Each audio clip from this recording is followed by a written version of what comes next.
안녕하세요, 샤스파입니다. 오늘 만나볼 차량은 아이오닉 5인데요. 아이오닉 5가 조금 특별한 곳에 있습니다. 현재 아이오닉 5가 있는 곳은 바로 일본인데요. 현대자동차가 10몇 년 만에 일본에 진출했다고 해서 이렇게 아이오닉 5를 손수 빌려서 일본에서 아이오닉 5를 타보면 어떤 느낌일지 한번 살펴보도록 하겠습니다.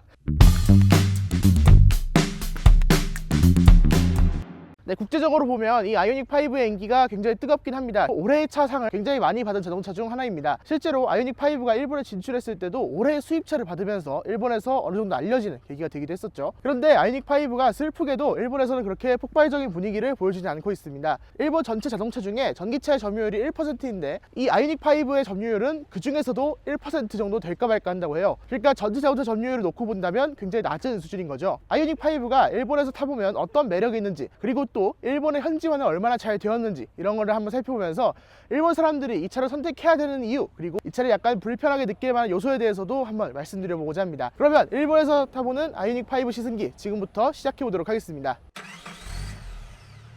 아이오닉 5를 시승하는 날 하필이면 비가 오고 있습니다. 그렇지만 아이오닉 5에 대해서 리뷰할 건 리뷰를 해야죠. 일단 아이오닉 5를 일본에서 몰고 다닌다는 게 꽤나 생소한 경험입니다. 아니, 사실 한국 차를 일본에서 몰고 다니는 것 자체가 꽤나 생소한 경험입니다. 일단 한국자동차가, 현대자동차가 일본 진출을 한번 했다가 옛날에 한번 실패를 했었죠. 그때는 이제 현지화가 좀 부족했었는데 이번엔 현대차가 이를 갈고 일본 진출을 하기 위해서 노력하는 것 같습니다. 일단 일본 전기자동차 시장에 대해서 말씀을 드리자면 일본 전기차는 판매가 그렇게 크지 않은 시장입니다. 일본 자동차 자체 전체 비율에서 전기자동차가 차지하는 비율이 1% 정도 될까 말까라고 해요. 우리나라의 신차 판매의 대략 10% 정도가 전기자동차로 판매가 되고 있는데 일본은 아직까지 하이브리드가 대세라고 합니다. 그래서 이 현대자동차가 일본에서 현대모빌리티입니다. 현대모빌리티가 조금 더 진출하기 수월한 측면이 있어요. 왜냐하면 아직까지는 시장 자체의 파이가 그렇게 크지 않으니까 아직까지는 선두주자를 잡기가 굉장히 수월한 상태인 거죠. 그래서 현대자동차가 조금 이를 갈고 만든 부분이 구석구석 보이는 것 같습니다. 일단 이 아이오닉 5 자체가 굉장히 훌륭하게 만들어진 차잖아요. 네, 일본에서 타봐도 괜찮은 상품성을 보여주고요. 현대자동차 이제 직원분에게 여쭤봤어요. 현대자동차가 일본 진출을 위해서 일본만의 특화된 사양이 어떤 것이 있느냐 여쭤봤더니 방향지시등 레버를 반대로 달아주는 것까지 신경 썼다 하더라고요. 그러니까 수입차 같은 경우에는 보통은 우핸들만 달아주지 방향지시등 같은 경우에는 우리나라랑 똑같이 왼손으로 깜빡이, 오른손으로 와이퍼를 조작해야 된다는 거예요. 근데 이게 일본 내수용 자동차랑 다르기 때문에 기본적으로 좀 일본인들 입장에서는 적응을 해야 된다든지 아니면 어색할 수 있는 문제가 생길 수밖에 없습니다. 그렇기 때문에 현대자동차에서는 그런 것까지 신경을 써서 지금 반대로 방향지시등과 와이퍼 레버를 달아줬다고 하더라고요. 실제로 지금 오른손으로 방향지시등 레버를 조작하고 차선명을 하잖아요. 이런 것까지 신경을 써줘서 달아줬다 이렇게 말씀을 하시더라고요. 그런데 조금 아쉬운 부분도 있어요. 그게 뭐냐, 일단 이 방향지시등 레버를 반대로 달아준 것까지는 좋은데 문제는 기어 변속기는 좌우를 바꿔주지 않았다는 겁니다. 그래서 기어 변속기는 여전히 오른쪽 아래에 있어요. 그래서 방향지시등을 조작하다 보면 가끔씩 기어 변속기가 만져질 때도 있고 아니면 기어 변속기를 착각해서 조절하기도 하고 약간 거슬리는 상황이 조금 발생을 하더라고요. 그래서 다음번에 다른 자동차를 들여올 때는 기어 변속기까지 좀 좌우를 바꿔서 들여와주면 좋지 않을까 이런 생각을 했습니다. 그런데 이것뿐만 아니라 제가 생각했을 때 좀 놀랐던 부분이 내비게이션 부분입니다. 사실 이제 많은 분들이 해외에 나가면 이제 순정 내비게이션, 그 렌터카에 있는 순정 내비게이션도 안 쓰시는 분들이 많을 거예요. 왜냐? 그 내비게이션 조작하기가 불편하고 너무 구려요. 경로안내 자체가 이게 실시간인지 아닌지 믿을 수가 없어. 그렇기 때문에 이거는 기본적으로 좀 사용을 꺼리고 구글맵이나 아니면 애플 지도를 많이 사용을 하시잖아요. 그런데 저는 이 차를 빌리고 나서 구글맵 사용을 안 했습니다. 왜냐하면 내비게이션이 너무 잘 돼 있고 구글맵하고 비교하면서 갔는데 차이가 없어요. 구글맵 경로하고 차이가 없을 정도로 굉장히 훌륭한 길 안내를 보여줍니다. 그리고 구글맵 같은 경우에는 톨비가 있다 정도만 안내를 해주지 이 톨비가 얼마인지 이런 거 안내해주지 않거든요. 일본 같은 경우에는 사실 톨비가 굉장히 비싸기 때문에 그런 안내가 굉장히 중요하게 여겨집니다. 왜냐? 이걸 봐야지 돈을 얼마를 들여야 아깝지 않은지 알 수 있기 때문이에요. 저는 개인적으로 그래서 톨비를 알려주는 걸 굉장히 선호하는 편인데 이 차 내비게이션은 톨게이트 비용이 얼마인지를 보여줍니다. 그리고 내비게이션 역시도 실시간으로 지원이 돼요. 여기 보시면 VICS라는 정보를 이용해서 내비게이션이 실시간으로 안내를 해줍니다. 이게 우리나라 같은 경우에는 블루링크로 안내를 해주잖아요. 왜냐하면 현대자동차가 워낙 많으니까 현대자동차 데이터만으로도 충분하게 실시간 길 안내가 커버가 되는데, 일본 같은 경우에 현대자동차가 지금 판매량이 워낙 적다 보니까 이런 식으로나마 커버를 약간 해주고 있는 것 같습니다. 당연히 블루링크 들어있고요, SOS 기능도 들어있어서 우리나라랑 옵션이나 내비게이션 그리고 멀티미디어를 사용하는데 차이점은 없습니다. 네, 그리고 이 내비게이션에서 놀라운 부분은 차로 안내까지 해준다는 점이에요. 우리나라에서 현대차를 타보면 내비게이션에서 뭐 왼쪽 첫 번째 차로를 이용하세요, 오른쪽 두 번째 차로를 이용하세요, 이런 식으로 차로 안내를 해주는 경우가 꽤 많거든요. 근데 일본에서도 그게 동일하게 적용이 됩니다. 구글맵이나 애플 내비게이션은 차로 안내를 해주지 않는데, 이 현대차 순정 내비게이션은 차로 안내를 해주기 때문에 사실 이런 부분에 있어서도 길 안내가 조금 더 수월하고 많이 신경 썼구나 라는 걸 느낄 수 있는 부분이었습니다. 현대자동차 진짜 일본 진출을 위해서 확실히 노력을 많이 하긴 했구나 라는 게 정말 느껴지는 그런 부분이었어요. 내비게이션 같은 경우에는 사실 만들기가 그렇게 막 뚝딱 만들어지는 건 아니거든요. 왜냐하면 자동차랑 이제 통신하는 기능도 필요하고, 그 다음에 기본적으로 이 내비게이션을 사용했을 때 사람들이 불만을 가지면 안 되기 때문에 어쨌든 내비게이션이라는 것을 생각해 봤을 때 그렇게 뚝딱 만들어지는 프로그램도 아니고, 우리나라를 생각해 보면 꽤나 많은 프로그램들이 경쟁을 하고 있는 상황이잖아요. 일본도 마찬가지일 텐데 그 중에서 현대자동차 내비게이션이 꽤나 괜찮은 퀄리티를 보여준다는 것은 정말 현대자동차가 노력한 부분이 보이는 게 아닌가, 이런 생각이 듭니다. 내비게이션 얘기만 자꾸 드리는 것 같은데 놀랐던 점이 또 있습니다. 과속 카메라까지 안내를 해주더라고요. 구글맵 같은 경우에는 과속 카메라까지 안내를 해주지 않는데 이 내비게이션은 꽤나 정확하게 과속 카메라 위치까지 안내를 해서 그 과속 카메라 안내를 따라가다 보면 실제로 거기에 카메라가 있더라고요. 그래서 조금 놀랐던 기억이 있습니다. 그리고 내비게이션이 잘 되어 있다 보니까 주변에 있는 정보에 대해서도 꽤나 잘 보여줍니다.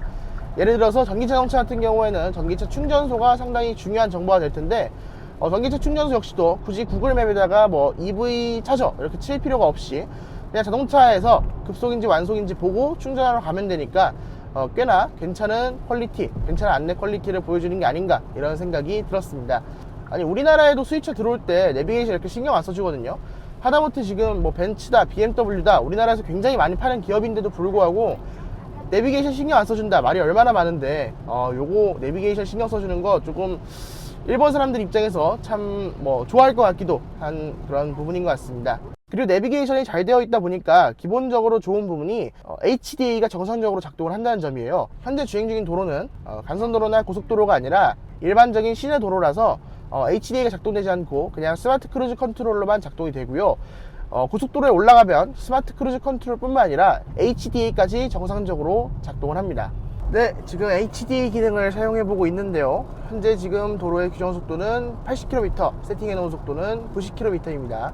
일단 여기서 손을 떼면 안 되지만 테스트를 위해서 잠깐만 손을 놓고 가볼게요. 굉장히 잘 작동합니다. 네, 안전장치 그리고 HDA 주행보조장치가 굉장히 잘 작동을 하고요. 네, 기본적으로 곡률 코너에서도 잘 돌아 나가는 모습이 인상적으로 보여지고요. 차로 변경도 해봐야죠. 차로 변경 같은 경우에는 이제 원터치 스위치를 이용해서 방향 지시등을 켜면 차로 변경을 알아서 합니다. 네, 그리고 앞쪽에 합류 차량이 있기 때문에 다시 한번 해볼게요. 여기서 다시 상위 차로로 올라가죠.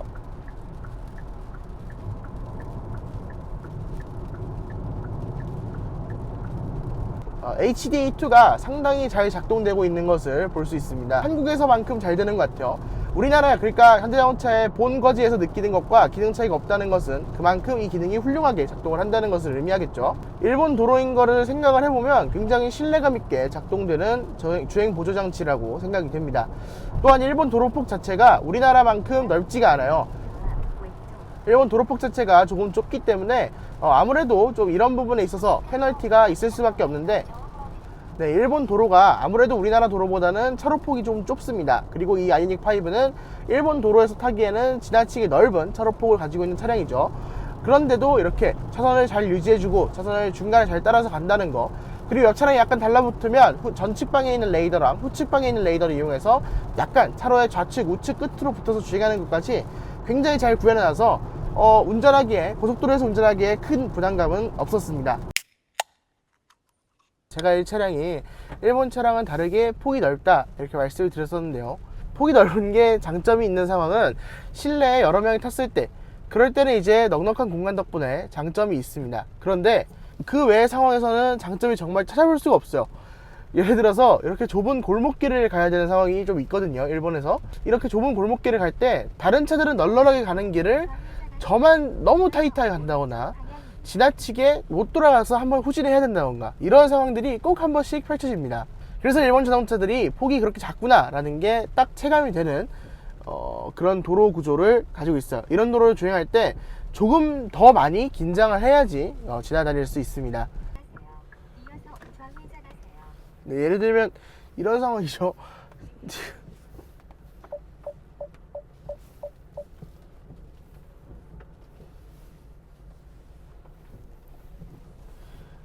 휠베이스도 길죠. 전장은 좀 긴 편은 아니에요.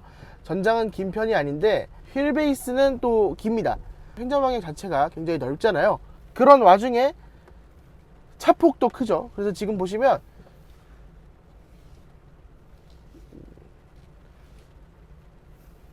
네, 이쪽 도로를 꽉 채워야지 지나갈 수 있을 수준으로 네, 지나다닙니다.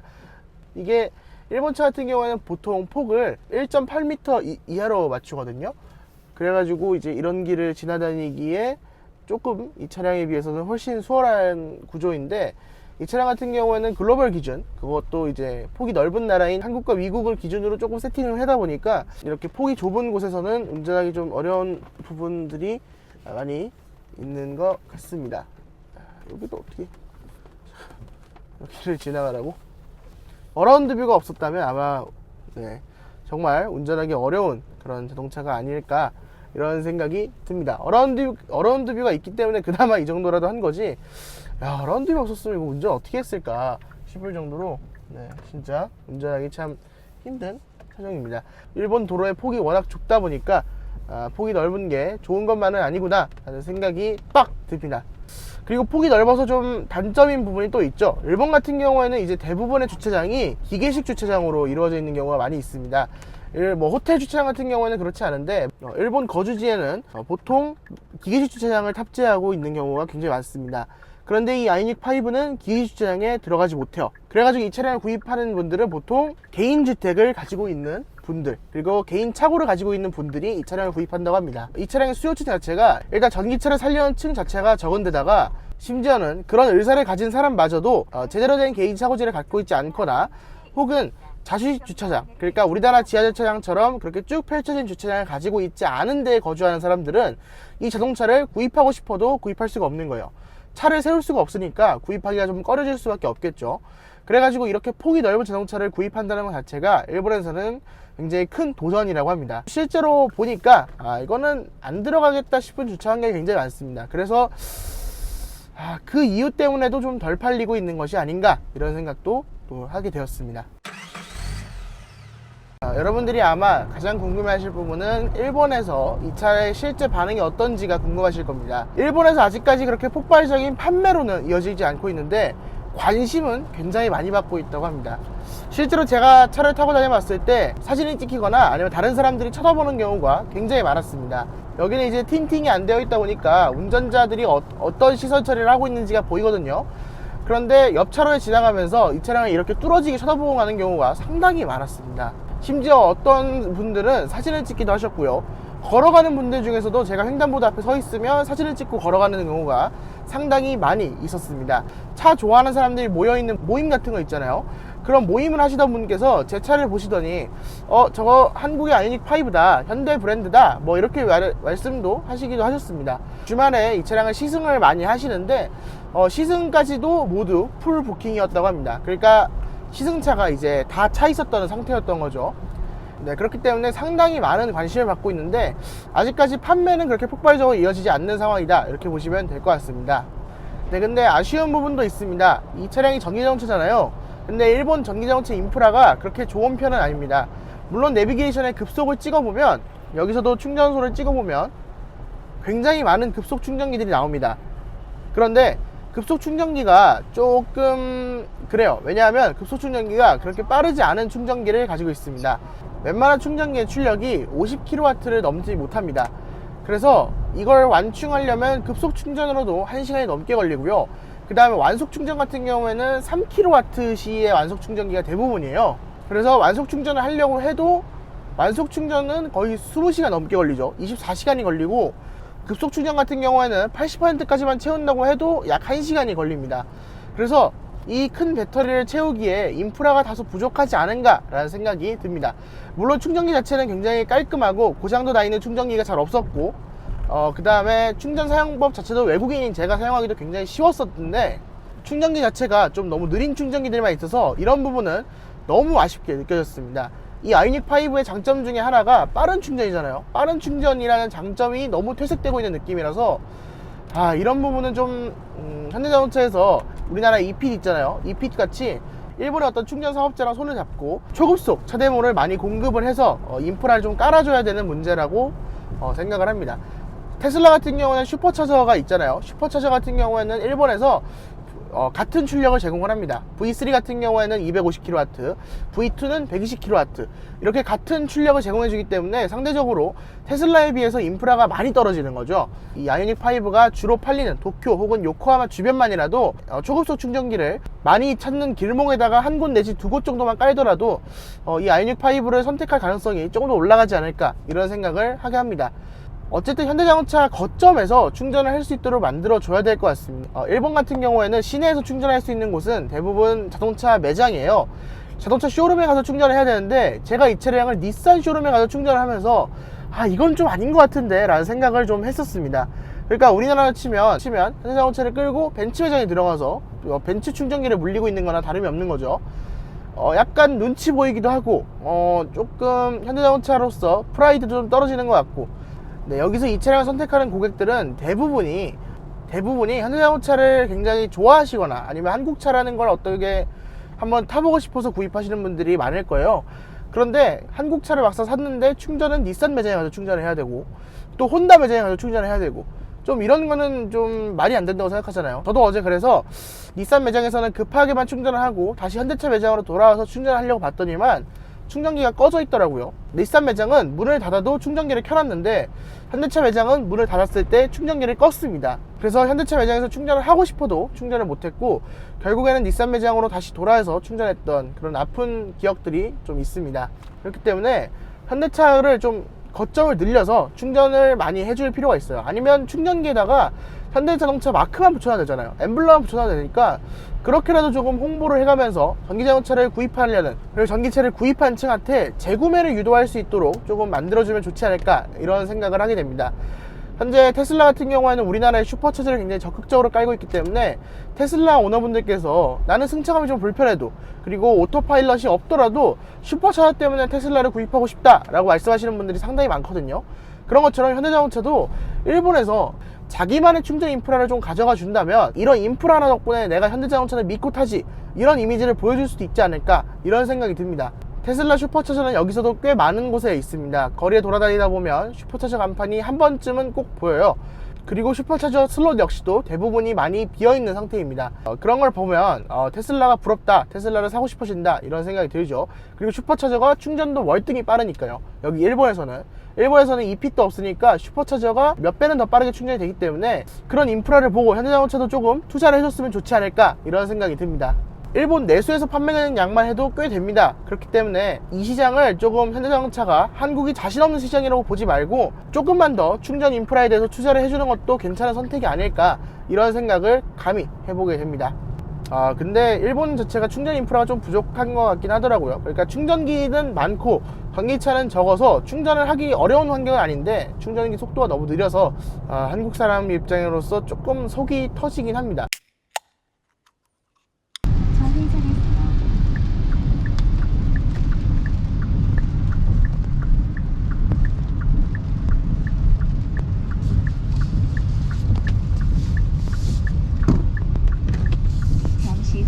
목적지가 오른쪽에 있습니다. 목적지에 도착하였습니다. 목적지가 오른쪽에 있습니다. 경로 안내를 종료합니다.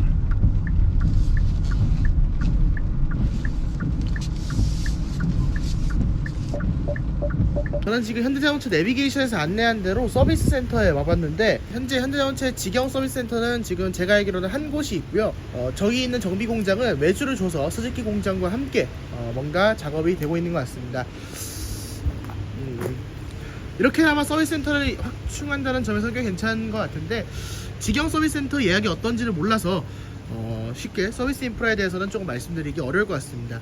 뭐 주변에 서비스 센터가 많고 그 다음에 직영 서비스 센터도 예약이 쉽다면 뭐 그거만큼 좋은 것도 없으니까요. 부분은 이런 부분들이 좀 다릅니다. 이 차의 타이어는 현재 파일럿 스포츠 EV 타이어가 들어가 있어서 국내에는 프라이머시 투어 AS가 들어갈 거예요. 그것과는 조금 다른 모습을 보여주고 있습니다.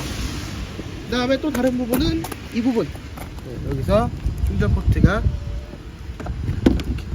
차데모랑 J1771 이렇게 두 개로 나옵니다. 근데 이거 빗물 들어가는 거 막지도 못할 거 왜 달려있는지 모르겠네.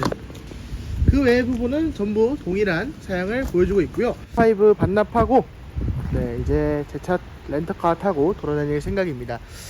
아이오닉 5가 새삼 좋은 차라는 걸 또 한 번 느끼게 됐고요. 일본에 좀 안 맞는 부분도 몇몇 부분 있었지만 그런 부분만 감수를 한다면 그래도 정말 좋은 차가 아닐까 이런 생각도 들었습니다. 그러면 지금까지 일본에서 샤스파였습니다. 구독과 좋아요 한 번씩 부탁드립니다. 감사합니다.